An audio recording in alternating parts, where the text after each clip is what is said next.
this was a bird view of Greater Miami, representing, like you can recognize Coral Gables. It's a fantasy map, because the artist said that he used to look at the landscape from the airplane, and he had done it so many times that he had a photographic memory of it, and you can see that it's not very accurate. But it's also, I wanted to show this one because to connect it then to the maps that Jula has done more recently. And you can see even like there is a bridge. I think there is, at the time, this is 1925, there should be already 2 bridges, like at the MacArthur and the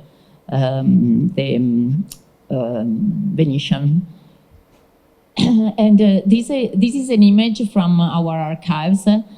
It's very interesting. It's where now Mount Sinai is, and it was like when how the land was prepared at the time, like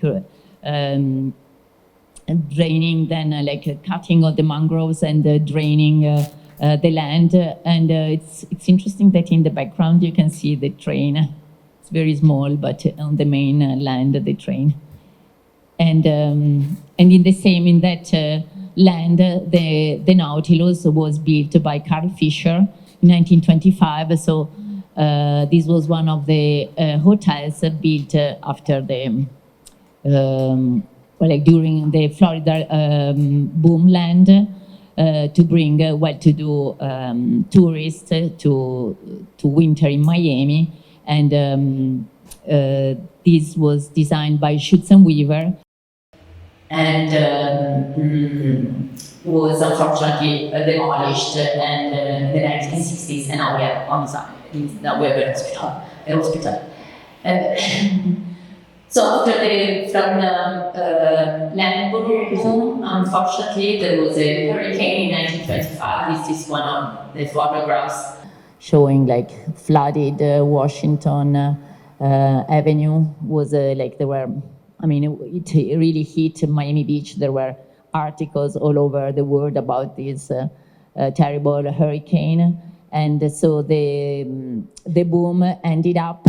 But it's very interesting that Miami Beach in 1927, as a statement for the reconstruction, they built their city hall in just after the hurricane.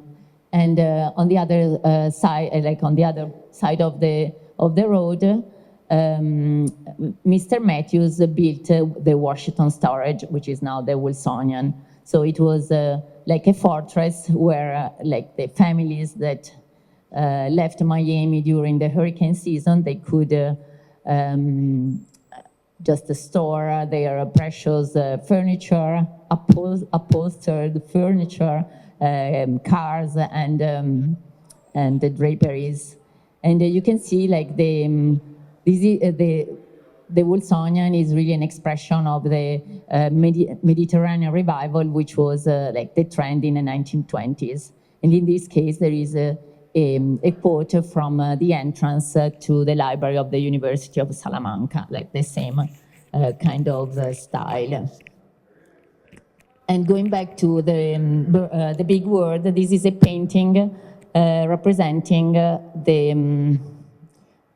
it's a fantastic representation of the work of Schutz and Weaver, where in the first, along the shore, you can see the Mediterranean Revival Grand Hotels that they designed for Florida, from the Biltmore, the Breakers, and the Ronnie Plaza, which was in Miami Beach and was demolished, where now the one is.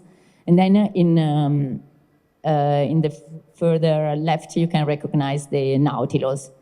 And then in the background, you have the Art Deco skyscrapers from New York. So this huge painting, which is part of our collection, and was a donation that we received when we did an exhibition about the Grand Hotels in Florida by Schutz and Weaver. And it was one of the reasons why we decided to do the exhibition, because that's such an iconic piece of our collection, and having the archives that painting is always possible to show it because it's not light sensitive as the drawings and the watercolors. And so the exhibition wanted to start from nature. Like this is an image of like two German artists seeing nature more like as a sublime, like a romantic vision of nature. These are still two German paintings celebrating the Reichsautobahn. So there are two paintings of political propaganda during the Third Reich. And these two paintings are instead like the new monuments of the Industrial Revolution, like a power station. It looks like Battersea Power Station, but it's not. And the subunit station of General Electric that was commissioned to an artist, to their art director, for a calendar. And naturally, nature in the last section is characterized by defoliated trees, and we have a lot of paintings with defoliated trees because it's just this kind of nature that it's falling apart. It's the fall of our of humanity, and we have even a painting in the collection representing rubbish. So. There was an environmental idea already in those years, even if it was not as strong as now. And especially, you can see it from this painting, which is the world of today, the answer to the world of tomorrow, which was the 1939 World's Fair in New York. You can see in the background Manhattan and the trial on the Ferris Pier. But like this, in the reality, there is a polluted sky in the suburbs of New York. So the last, before talking too much, my last section is talking about materials. Even in an exhibition on landscapes, we can think about material as used as a not sustainable, but ceramic in this case was used because there was, after the revolution in Russia, the Bolshevik government decided to use the leftovers of the imperial porcelain factory to celebrate the revolution. So they invited artists to celebrate the new agricultural methods, and you can see in the back of this tea kettle the symbol of the Tsar, and in this plate you can see the hammer and sickle. So was a quite interesting combination. So it was like a way to be sustainable because of a need, not so much because they wanted to be environmental. The same thing is for buxus, which was a kind of wood which was used in Italy during the fascist regime. It was years when there was autarky, so the dictator Benito Mussolini wanted a self-economy, like a self-sufficient economy, and for this reason exotic woods couldn't be imported, and also Italy invaded Ethiopia, and for this reason the League of Nations gave sanctions to Italy. So for this reason architects started to design furniture using buxus, which was this kind of layer made out with the process of ossifying cellulose, and it looked like almost briar, was very strong, very solid, and easy to color with different dyes. And for this reason, it became popular among modernist architects. And you see, at the time, there was this political propaganda to purchase Italian products, and for this reason, using just materials which were produced in Italy. This is an interesting futurist chair using buxus, inlaid buxus with different colors. And finally, in those years, to use autarkic materials, architects started to use aluminum and fiberglass. Aluminum in Italy was very cheap because there were many quarries of bauxite. So for this reason, it was easy to produce. And fiberglass is a material that is considered, still now, could be considered sustainable because it's made out of glass and sand. And thank you. Yes, thank you, Silvia. So that gives us a great context for what we have here at the Wolfsonian. So Jula, please introduce yourself to everyone. Hi, I'm Jula Tüllmann. I'm part of a female design duo, Katja Hettler and Jula Tüllmann. I'm here. Katja is in Berlin. So she is visiting me in Miami last year.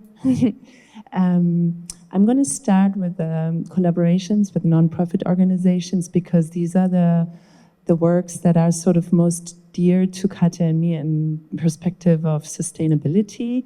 We work a lot for Crate and Barrel and CB2, and I will show that briefly in the end. But the reason why we started to really work with these NGOs was that in the design process with Crate and Barrel, we were never really included in the choice of materials or the development of details in terms of choosing the materials we liked. And we always we designed, and then we were confronted with the final product, and we were being paid very how do you call it? Well, it felt very impersonal, and also especially no dialogue about what kind of material we would like to apply for our designs. So we decided to sort of compensate for that lack of sort of responsibility to work with NGOs around the world that would be more sort of welcoming to experiment with sustainable materials. And this is People of the Sun in Malawi, founded by an architect from the AA, Maria Haralambindu, and she works there and has a lot of craftspeople that she has making baskets. And our task was, how can we use this traditional technique of this palm fibers into sort of a more contemporary design. And we came up with this Okomo collection, which you see here, which is represented by Mindy Solomon here in Miami. Another one is the Nest Chair, which CB2 picked up for a moment, but then the production was not fluid enough with the NGOs, and it kind of stopped again.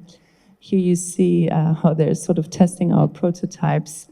Then we work with Salems in Addis Ababa and Ethiopia, a group of women that are usually maybe working all kinds of street jobs, and this couple that worked in the United States came back to Ethiopia, decided to give the ladies different occupations. So they're all weaving also baskets, and here one is sort of showing me how to do the basket weaving, and we developed a series of lamps with them. They're a little bit crooked and organic, but also kind of embrace that irregularity, like that they're not so regular. Okay, yeah. And then Shimena Weaving Friendships is in Arba Minch in the south of Ethiopia. It's a co-op that produces its own they harvest their own cotton, they spin it all in this one warehouse, and then we learned how they're weaving, and we were able to sort of watch. And because we also were part of a workshop that I'll get to it later, we sort of started to experiment with Shimena weaving different textiles together, which I'll show shortly. This is one piece we did with them, which has fake banana fibers, and the rest is cotton. And these cable lamps, where we experimented with phone wires that were from Ethiopia has the biggest market of recycled goods that we don't have this here in the Western world, but everything that is not used anymore goes back to a big market in the city of Addis, and you can get all kinds of materials there that we started to sort of experiment with. So in this case, we had them weave old telephone wires into a very soft cotton, and that created this very sort of, these shapes that you see here. And then there's Triocraft in Addis, where we, a little bit more industrialized weaving, where we sort of worked with them on these two pieces. One is currently showing at the Coral Springs Art Museum, Wings and Lake. Last but not least, but very, very dear, TAPCO, which is basically a center for children with cancer in Addis. And so while the children are undergoing a cancer treatment, the parents have the opportunity to make a little bit of a living while they're sort of waiting for their kids to hopefully get better, and also just be distracted. And so they learn how to braid and sew these mats out of recycled clothing, which we then, for a museum exhibition at the Shaker Museum, commissioned them to do and support them in their, and with their organization. And here, this is the weaving workshop we did in Addis, where you can see on the right all these found objects that we sort of experimented with all these students that maybe don't know about crafts of weaving anymore. And we really wanted to indulge and see what we find on this big scrap market, and had all kinds of pieces of leftover hose, as you can see on the top right, metal pieces, half-finished pieces, and we had them all woven into this different kind of maps. And now I'm jumping to a project that is Miami-based, which is super dear to me. I want to say probably whenever I come back to Miami, this is certainly one of the activities or routines I have that I really, really look forward to. It's a crochet club in a very small local library in the south of Miami, and they usually crochet mats for homeless. I will go into them later in the questions. And these are maps of Miami. This is Hialeah Gardens in Surfside, made from recycled plastic bags, which are planed and then crocheted. And we'll talk about them later, I think. So this is more, traditional product design. This is actually, both of these chairs are made out of paper, different kind of thicknesses of paper rope, which we experimented with a long time ago. And then we turned this one into a PET lounger, which is PET recycled rope, which comes from plastic bags. So it's hand knitted out of this recycled rope. This is a collection of mycelium side tables, which I think we'll also talk a little bit more later about. And this is rattan, which is very fast growing, and we have a crafts person in Berlin that we experimented with. What can you do sort of more contemporary with this rattan?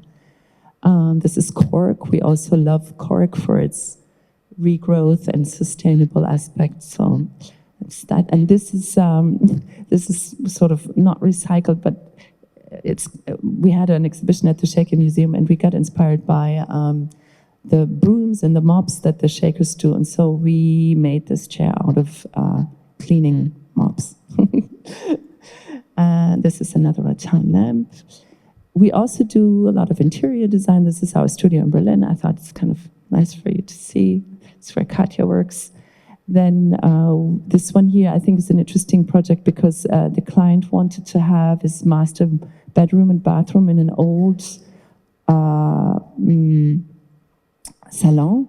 And we had a hard time taking everything out because we love the ceiling so much. So we suggested to just insert like furniture, like elements into the space, instead of sort of destroying everything, sort of accepting that this was a salon and now you want your master bathroom, but we're going to just sort of very gently try to insert it instead of taking everything out and making it all new.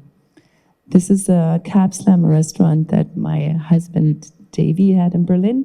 I think we're going to talk about that later too. It used to be a Croatian grill, and we decided to do very minimal changes and work with what already exists in order to not use so many new materials. Maybe we'll talk about it later as well.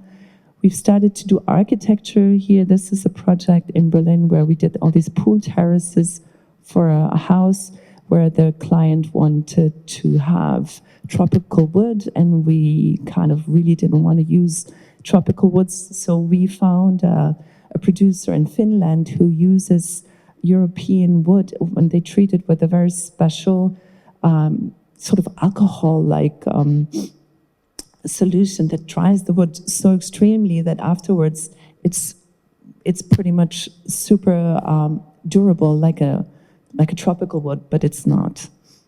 So we were very happy to come up with a solution instead of using tropical woods. And this is a project in Portugal that we've just started, where the fire zone you see on the top right is becoming a big issue, and we can only build in a very narrow stretch of the property.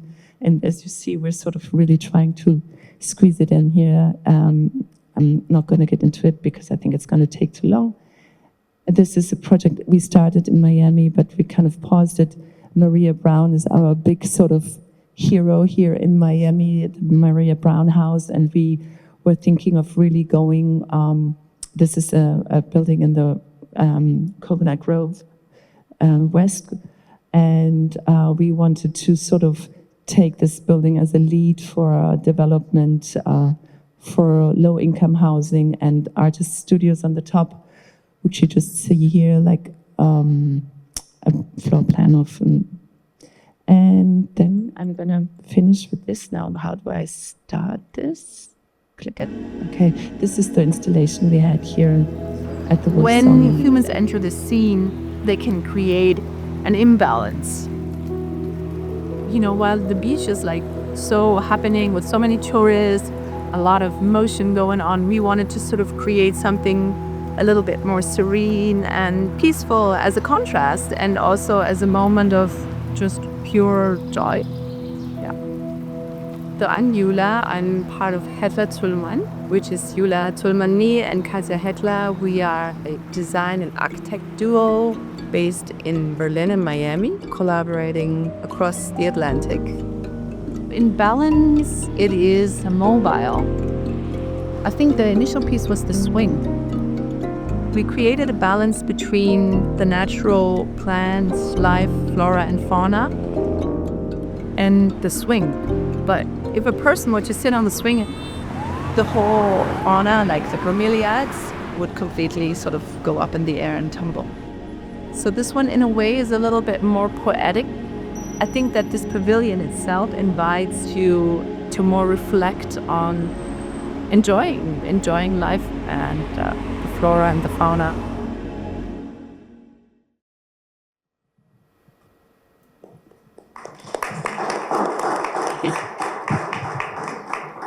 Wonderful. Well, thank you both for that introduction and that history and that context for tonight's discussion. Jula, one of the first questions I have is just how did you first become involved in designing in a sustainable manner? I mean, and what factors led you to adopt this approach in your work? As I have to click, I think, a little bit. This is all the CB2 stuff that I don't think we need to go into, but basically Katja and I had lived in New York, she had lived in Paris, she'd worked for Louis Vuitton for a long time. I'd been sort of working for various companies in New York, and we decided to do a competition, a Japanese company that wanted to have a reuse for kimono fabrics. And so we entered it and won one of the prizes for a laptop bag out of kimono fabrics, which took us together to Japan and was like a super exciting beginning. But it was so expensive that we then thought, how can we do this design more affordable? And we went for the European version, which is a felt laptop sleeve, which is a more local, the local answer of the same principle. And we started to produce these out of felt and started to sell them, and became more of a little enterprise, which we realized very fast it was not really our strength, but we really cared about the felt. And After this, we started to work more for CB2, for example, but we realized that we were lacking that sort of awareness for the material, and yeah. Thank you for that. Okay.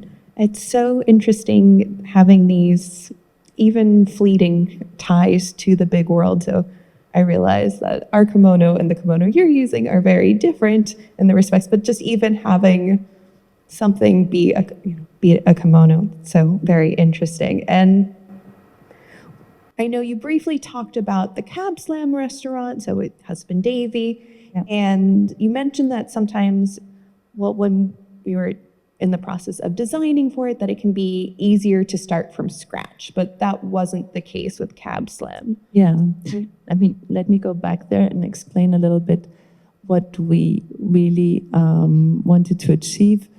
The Cab Slam, first of all, it was supposed to have this very Berlin vibe. Berliners, they love found objects. It's kind of common in Berlin that you put your clothes and furniture actually on the street, and it's very accepted that someone else will just take it, and it's not looked down upon. It's actually our daughter, she's constantly exchanging, thrifting, and so the spirit of this restaurant was also, this was a Croatian grill, and we, instead of, again, like taking everything out and starting like with all new materials, we decided to keep the tables and the chairs, for example, and we just printed on the tables to make it look a little bit more contemporary. You see how we took out the suspended ceiling and decided to just leave the old ceiling instead of painting it all. And we decided to take out the floor because it was not fully in wood, but instead of, so we took a new floor, but we used the planks, the wooden floor planks, for the bar. So we really wanted to kind of use as little new materials as possible and really sort of play with what was there, even if it wasn't perfect. It was kind of telling a history of the place as well. That is really, it ended up being really lovely. And I love that kind of spirit and that culture. Yes, I've found a very different kind of culture, especially when it comes to recycling, in Europe compared to the United States, and how much easier it is at times. Maybe that was just in Madrid, but I definitely found it much easier to recycle than here in Miami. That is for sure. But I'm going to kind of jump around a little bit and bring a question to you, Silvia. So one of the things that I am aware of, and I'm so glad that you included Unit Substation. That's actually one of my favorite pieces in the big world, because that is one that I found that I tended to, when I first looked upon it, I looked at it with 2025 eyes. And for me, when I saw that big substation, it was such an eyesore. It's a beautiful piece, but I think in the actual work, they're praising this monument, and like they're so excited for it. They commissioned it to be a calendar. Well, so I want to kind of take that same effect and looking at it not with our present day eyes, but kind of looking at it with past eyes. And the fact that, the way that we describe sustainability now isn't always the way that we kind of have a more environmental spin on it. So in the past, they didn't use the same terminology. And just kind of looking at different examples in our collection, and you briefly touched upon it, what are some other ways that people, countries, designers were being sustainable just by looking at it, by being self-reliant and self-sufficient, not so much in that environmental lens?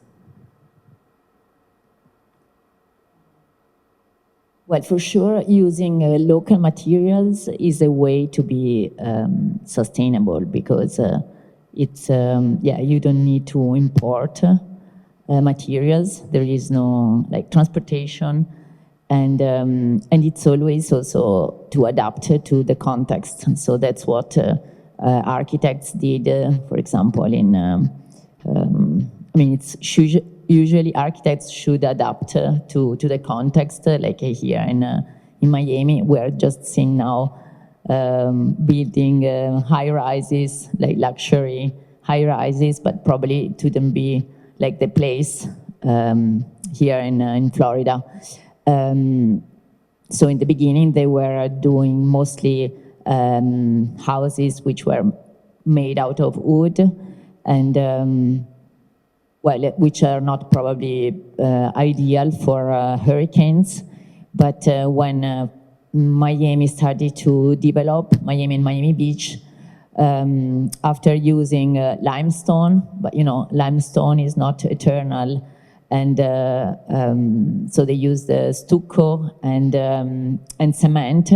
But after the hurricane ripped all the curly elements from the Mediterranean architecture, the style became much more streamlined, and so we have, for example, Art Deco architecture, which was made out of concrete, which is a local material, and limestone, which is another local material, and became through the years always in the beginning there are like more decorative elements inspired by French Art Deco, like French celebrated Art Deco in 1925, but here in the meantime there was a hurricane, then there was the Depression. So in the 1930s, when after the Chicago 1933 World's Fair,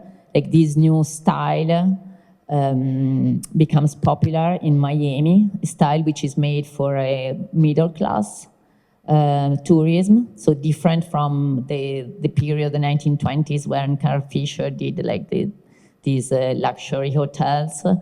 And so using materials which are local. And Mickey Wilson, for example, defines Miami Beach Art Deco, democratic Art Deco, because it's different from like the big cities like Chicago, New York. There is no use of marble. It's usually just stucco. The floors are terrazzo floors, as made out of cement, like concrete, and shells or pieces of stones and glass. So it was a use of modern materials like steel and aluminum, but also materials which are local and easy to find, and in some cases they've been preserved very well. Like the terrazzo is almost as good as marble. I mean, it's not as good as marble, but was a very smart way also to create decorative patterns to create like the logo of the hotels. And in some cases they also say that there were arrows that led you to the during the Prohibition, they led you to the bar, do you call it? The speakeasy, thank you, sorry. To the speakeasy. So I don't know if it's an urban legend, because if it was written on the floor, probably everybody could see it, could find it. But so, for example, in architecture, like in the building of in the 1930s of this democratic Art Deco, Miami Beach, there was a use of, like, in a way, sustainable architecture. Wonderful. I know, especially for some of our pieces, and it can be harder to go back in time, and especially as some resources have, their availability has changed over the past 100 to 150 years. So it is very interesting to see how these, sustainable methods, how they were using local, how it does make an impact in the long run. But kind of going back to Miami, thinking about how, the hotels potentially leading you, the floors leading you to the speakeasy. Let's bring it back to maps. Let's bring it back to the Miami Maps project. Could you tell me a little bit more about it, Jula? Yeah, I'm gonna go. We've seen the maps. I think I have saw this. I have a few more.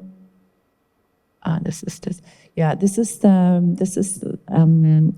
little bit more information about the crochet club. So basically, I discovered this crochet club through my daughter, who was doing community hours in school and planning, which means she collected plastic bags and they would cut them up and put them into yarn rolls and coils. And I was asking, what are you going to do with this yarn? And she said, oh, we just drop them off at this library. And I was like, okay, let me call this library and find out what you do, what they do with them. And so I found out that they are actually crocheting mats that the homeless can sleep on or cover themselves with out of these recycled plastic bags. And I was so impressed by the whole idea and concept that I said, I'd love to come by and check out how they do it and what they do. And so I'm like, this is where I go every Wednesday now. And I'm like a big fan of this crochet group. And you see on the right, I'm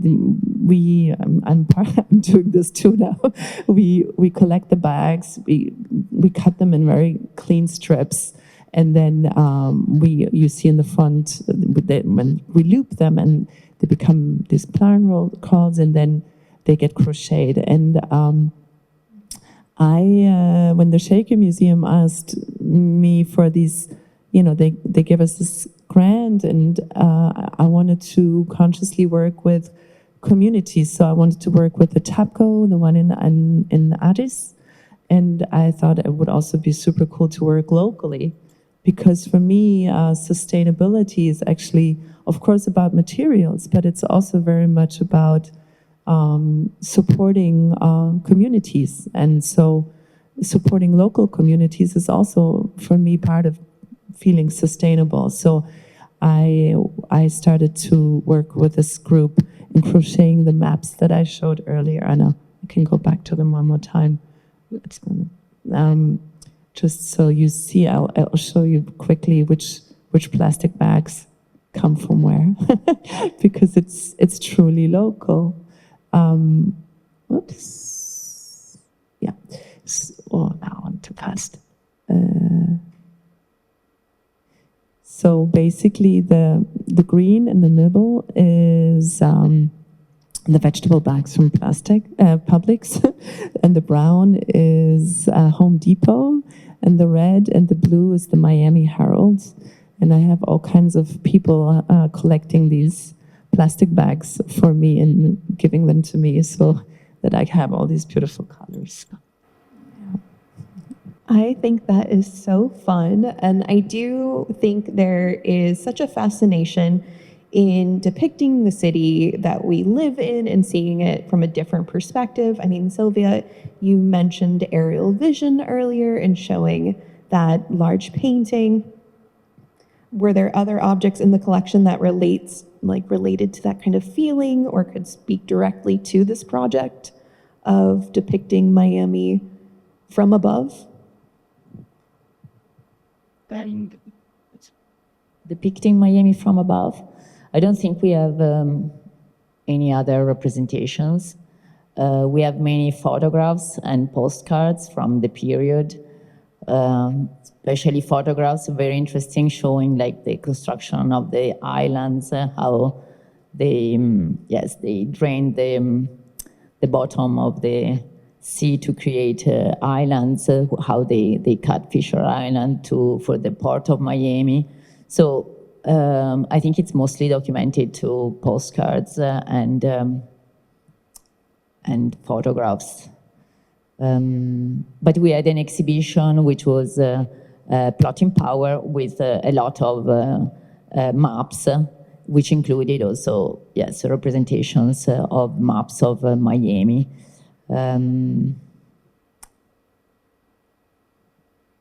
we have a similar painting, which was made again for like real estate office of Sarasota, so of the land like for selling the lots in the like territory of Sarasota. I don't remember anything else. No, you're fine. I think even though it may not be from the air, it still is captivating and experiencing that sense of wonder of looking at this place that we call home and looking as progress and as it changes and seeing all of that. And so we're getting closer to the end in our Q&A, but in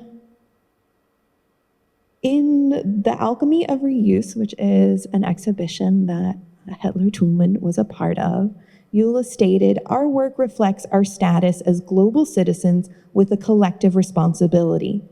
All the pieces created for the exhibition have been sourced from reused materials which were recycled into new objects.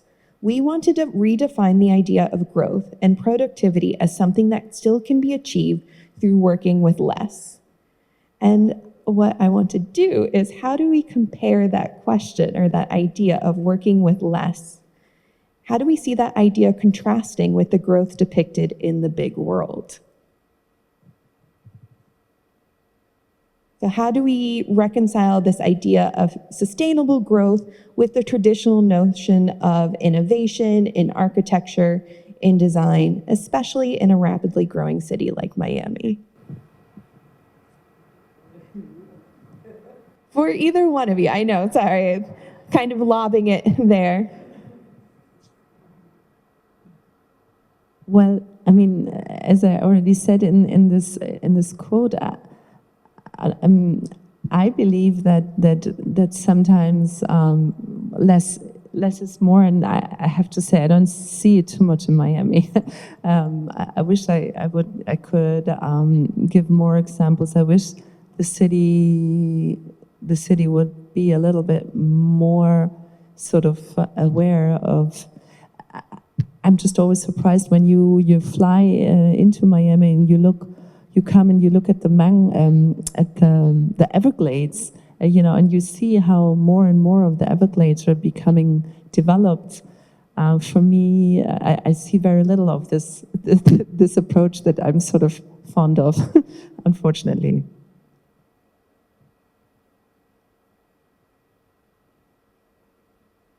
Well, I think there are some movements. There is something trying to make Miami more livable, and we can count them on very briefly. But also, I don't know. I think of the Underline, for example, is probably one of the more bike-friendly, pedestrian-friendly project, which covers in Miami, Coral Gables, and finally up to Dadeland. So I think there are, I don't think at a high level, but there are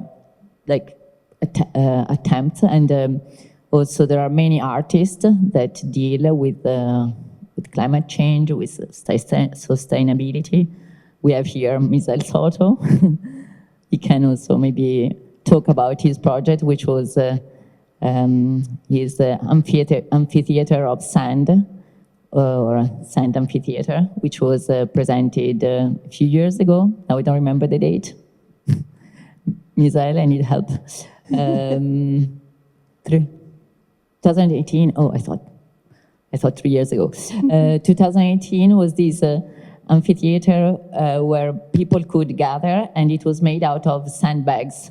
So, which was naturally like a way to a statement about how Miami has been created from a swamp, mangrove land to a beach resort where the beach has been always added. You can tell it more in detail, but yes, the beach is brought here every other year, or I don't know, every year from Central Florida. So it's something that obviously we don't know, or tourists don't know. They think that this beautiful sand is local, but actually, yes, it's handmade, man-made, as many of the islands. And so I think it's And the amphitheater was a great way to talk about this subject with different artists, musicians, philosophers, historians, locals. So it was a great way to treat the subject also with the community. Okay, well, thank you so much, Silvia and Jula. Now we're going to turn it over to our audience for any questions that you may have that we weren't able to get to, but I want to make sure that if you do have a question for our wonderful speakers, that you have the opportunity. So if you do, just raise your hand. Luna will come up with the mic. So I saw one hand pop up, and she'll go bring the mic to you. I have a question for architect. Awesome. The wood process you got from Norway that you could, because we have to use tropical wood here because of the rain and the humidity. Can we get that in America? Yes, they distribute it. I will give you I can give you the name. Yes, it's called Keboni, and yes, they distribute here too. Mm-hmm. Oh, we have one more up here. I may need to lean on Luna for this one. I caught the end of a tour upstairs, and one piece that really stood out to me was the piece that came in second place in the contest. Rock Quarry. Yeah, could you just summarize that really quickly so people know what I'm talking about? Well, maybe I'll let Sylvia. Do you want me to talk about it? Okay. So we have a piece upstairs in our Big World exhibition, and it was a piece that was made by an artist named Leo Reichen for one of the WPA projects where they were trying to commission artists and support their work by placing murals in public spaces like post offices. And it's a beautiful work. It has all of these men at work carving stone in a rock quarry. And it's this moment in the exhibition where you see this shift from the natural environment to one where man is asserting their control over the land, and this tension that in current day I think we see quite a bit. It's represented in Jula's work as well. Is that enough context? So the part that stuck with me at the end was it came in second place, but the people loved it so much that they were like, no, it's got to be number one. And it really rallied the troops, if I understood that correctly. And so my question has to do with inspiring people in times of uncertainty. And that for me was a piece of art that really rallied troops and mobilized people in a very positive way in favor of something, as opposed to necessarily against something, or maybe just a theoretical kind of art take on something. It was a real world mobilizer. So I was curious if there was any other lessons, perhaps from the exhibit, or just instances that you guys have observed for those of us who are trying to lead in times of uncertainty.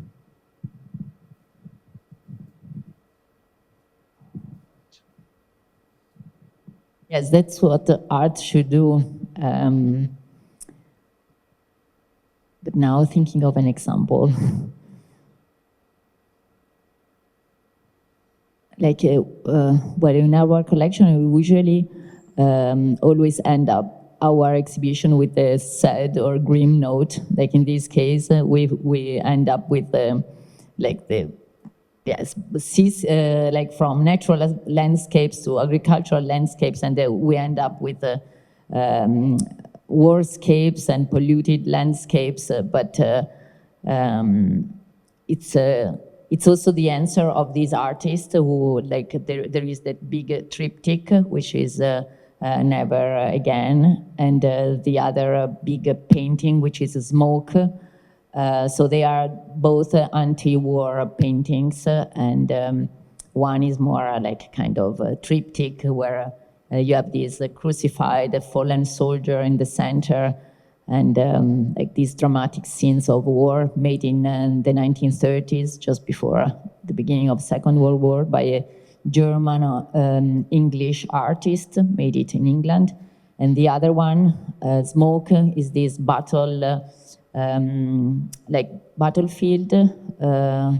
with these bonfires, which are like the bonfires of the skulls of the fallen soldiers. So it's a very dramatic representation, and you see in the background the barbed wires and vultures, and it's a painting from 1922 by an Italian artist who was naturally traumatized by the war, so these are all these paintings can be a message, and it sometimes could be like message of hope, and in this case was a message of denial of war.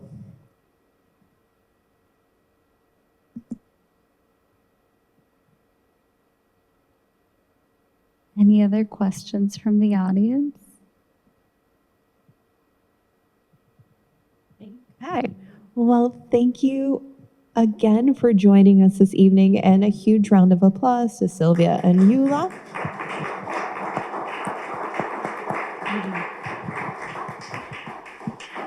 Our exhibitions are open until 9 p.m. If you haven't had a chance to go up to the big world, now is a great time to do so, or just to revisit and see some of the pieces that you saw in this presentation in person.